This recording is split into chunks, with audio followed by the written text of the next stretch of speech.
ഇന്നലകളെയും അതിൻ്റെ സംസ്കാരത്തെയും തിരിച്ചുപിടിക്കാനുള്ള നീക്കം പ്രവാസ ലോകത്ത് മാത്രമല്ല നടക്കുന്നത്. ചില നഗരങ്ങളും അതിനുള്ള തിടുക്കത്തിലാണ്. ഷാർജ തന്നെ ഉദാഹരണം. പിന്നിട്ട കുറേ വർഷങ്ങളായി ആ നീക്കത്തിലാണ് ഈ നഗരവും അതിൻ്റെ ഭരണാധികാരികളും.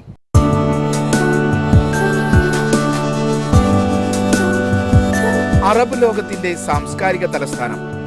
ആ പദവി അന്വർത്ഥമാക്കുകയാണ് ഷാർജ.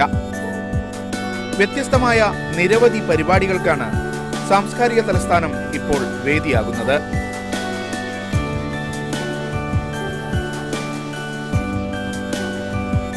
അന്താരാഷ്ട്ര കഥപറച്ചിൽ മേളയ്ക്ക് ഷാർജയിലെ നൂർ ഐലൻഡായിരുന്നു വേദി.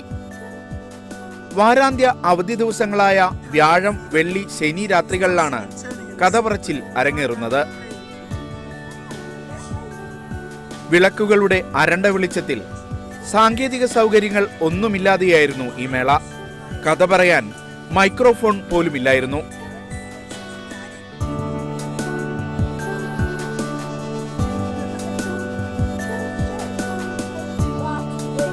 ഈജിപ്തിലെ ലമ്യ തൗഫീഖ്, ഫലസ്തീനിലെ ഫാറ നസ്രാവി, ഇറ്റലിയിലെ മാർട്ടിന, ജർമ്മന ഡിവോറോ, UK-യിലെ മിഷേൽ ഹാർവേ തുടങ്ങി 13 പേരാണ് കഥ പറയാനുണ്ടായിരുന്നത്.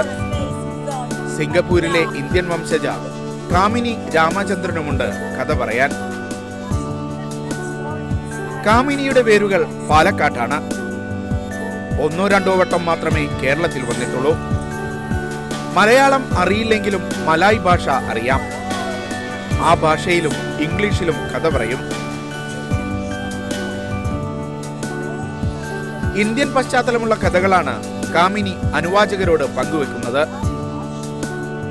Mainly it's from South India and the whole Indian subcontinent, and it's all different stories from different parts of India, but with a strong focus on South India. And this is such a magical environment. Al Noor Island is just beautiful. You feel as if you're in the 1001 Arabian Nights. മേളയുടെ ഡയറക്ടർമാരായ ഇറ്റലിയിലെ David ബാർഡിയും സംഗീതത്തിന്റെ അകമ്പടിയോടെയാണ് കഥ പറയുന്നത്. സാങ്കേതിക സൗകര്യങ്ങളില്ലെങ്കിലും ഈ കഥകൾ നിരവധി പേരെ ആകർഷിച്ചു. ഭയങ്കര ലൈവായിട്ട് സ്റ്റോറി ടെല്ലിങ്ങിലൂടെ ശരിക്കും സ്റ്റോറി അങ്ങോട്ട് ലൈവായിട്ട് അങ്ങോട്ട് വരും. അപ്പോൾ 3D ഇഫക്റ്റാണ്. അപ്പം പിന്നെ അത് ശരിക്കും ഉൾക്കൊള്ളും. കുട്ടികൾക്ക് ഭയങ്കര നല്ല ഒരു എക്സ്പീരിയൻസ് ആണ്. വലിയവർക്കും അതേമാതിരി തന്നെ. അപ്പോൾ അത് ഫസ്റ്റ് എക്സ്പീരിയൻസാണ് ഞങ്ങളുടെ ഇങ്ങനെ ഒരു സംഭവം കാണുന്നത്. അപ്പം കേട്ടിട്ടുണ്ടെന്നല്ലാണ്ട് നമ്മളിങ്ങനെ ആദ്യമായിട്ട് കാണുന്നത്. So it is very nice experience. Sharjah heritage ഇൻസ്റ്റിറ്റ്യൂട്ടിന്റെ നേതൃത്വത്തിൽ ഷാർജ പരമ്പരാഗത വാരങ്ങൾക്കും തുടക്കമായിട്ടുണ്ട്. ഹാർട്ട് ഓഫ് ഷാർജയിലെ ബൈത്തുൽ ഗർബിയിൽ ചിലിയൻ പരമ്പരാഗത മേളയാണ് ആദ്യം നടക്കുന്നത്. ചിലിയിൽ നിന്നുള്ള ആഭരണങ്ങൾ, പുരാവസ്തുക്കൾ, വസ്ത്രങ്ങൾ, ഭക്ഷണം, അങ്ങനെ പല സാംസ്കാരിക അടയാളങ്ങളും ഷാർജയിലെത്തിയിട്ടുണ്ട്. We have a 500-year-old link through Spain with the Arab world. So definitely there are some similarities because we also have a Hispanic background and Spain was occupied by the Arabs for 800 years. So there are definitely some similarities in the cultural foundation.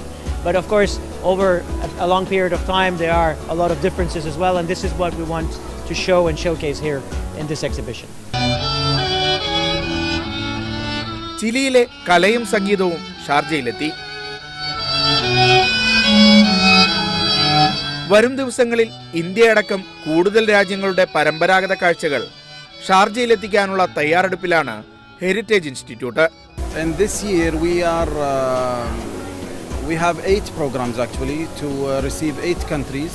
We started in January with Chile, and there is another countries coming like Qatar, China and other countries. We are just waiting for their response. Here we are presenting the cultural heritage for the countries by the handicrafts, the traditional cuisine and traditional costumes, traditional music and other things. ഷാർജയിലെ വേറിട്ട കാഴ്ചകൾ അവസാനിക്കുന്നില്ല. അടുത്ത വാരം തുടങ്ങുന്ന Sharjah വെളിച്ച മഹോത്സവത്തിന്റെ പ്രഖ്യാപനം വന്നുകഴിഞ്ഞു.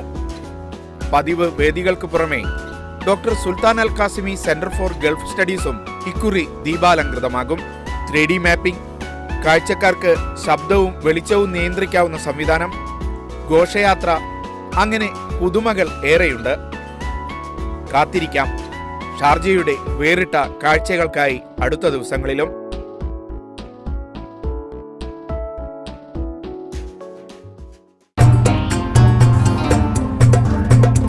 ഗൾഫിൻ്റെ സൈനികവും രാഷ്ട്രീയവുമായ പ്രാധാന്യം തിരിച്ചറിയാൻ നാം വൈകുകയായിരുന്നു. എങ്കിൽ പോലും ഇപ്പോൾ നടക്കുന്നത് നല്ല നീക്കമാണ്. അതിന് എല്ലുറപ്പുള്ള തുടർച്ചകൾ ഇനിയും ഉണ്ടാകട്ടെ എന്ന് നമുക്ക് പ്രാർത്ഥിക്കാം. വീക്കെൻഡ് അറേബ്യ അവസാനിക്കുന്നില്ല. ഈ എപ്പിസോഡിനെക്കുറിച്ച് നിങ്ങളുടെ അഭിപ്രായങ്ങൾ, വിലയിരുത്തൽ, വിമർശനങ്ങൾ ഞങ്ങൾക്ക് പ്രധാനമാണ്. വീക്കെൻഡ് അറേബ്യയിൽ ഉൾപ്പെടുത്താൻ ആഗ്രഹിക്കുന്നവ നിങ്ങൾക്കും നിർദ്ദേശിക്കാവുന്നതാണ്. വീക്കെൻഡ് അറേബ്യയുടെ മുൻ എപ്പിസോഡുകൾക്ക് ഞങ്ങളുടെ വെബ്സൈറ്റ് സന്ദർശിക്കുക, media1tv.in. തൽക്കാലം വിട. അടുത്ത വാരാന്ത്യത്തിൽ വീണ്ടും